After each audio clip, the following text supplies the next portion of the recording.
এবার আসি আমরা হজের ফজিলত। হজ করলে কি হবে?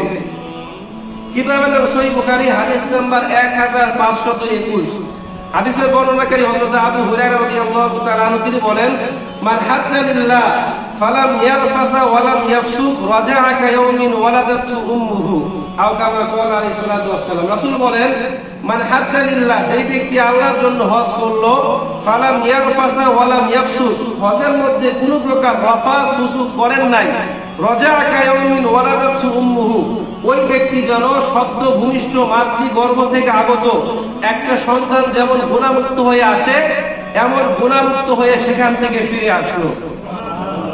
আর একটু জোরে বলে সুবহানাল্লাহ। এবারে হাদিসটাকে আমরা একটু চুলচেরা বিশ্লেষণ করি। রাসূল বলেছেন, যে ব্যক্তি হজ করলো গুনাহমুক্ত নবজাতকের ন্যায় হয়ে আসলো। এখানে আবার তিনি তিনটা কন্ডিশন দিয়েছেন, শর্ত দিয়েছেন। এক নাম্বার, মান হাজ্জা লিল্লাহ, কার জন্য হজ করলো?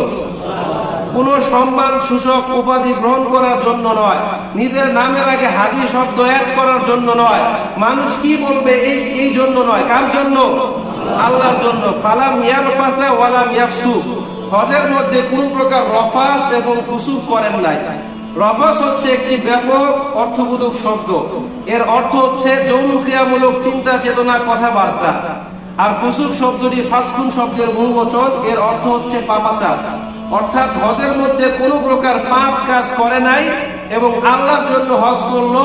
রাজা'a কায়াউমিন ওয়ালাদাতহু উম্মুহু, ওই ব্যক্তি সদ্য ভূমিষ্ঠ নবজাতকের ন্যায় ফিরে আসলো।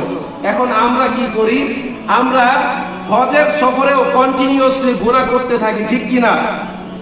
প্রেজেন্ট পারফেক্ট কন্টিনিউয়াস টেন্সের মতন অতীত থেকে শুরু হয়, বর্তমান চলে, ভবিষ্যৎ পর্যন্ত চলতে থাকে। কিভাবে? এক ব্যক্তির অভ্যাস গীবত করা, ওই ব্যক্তি এখানেও গীবত করে, হজের সফরে গিয়ে বলে দেখো ওই লোকটা কি করছে। আবার ওখান থেকে ফিরে এসে চায়ের দোকানে বসে চায়ের কাপ হাতে নিয়ে হজের সফরের বিভিন্ন মানুষদের নিয়ে গীবত করতে থাকে, ঠিক কিনা? আমি কি মিথ্যা বললাম? এরকম অহরহ মানুষ আছে, অভাব নেই। অথচ রাসূল বলছেন, ফালাম ইয়ারফাসা ওয়া লাম ইয়াফসুক, হজের সফরে কোনো প্রকার রফাস এবং ফুসুক করে নাই। প্রিয় উপস্থিতি, এবার আসলে 2 নাম্বার হাদিস।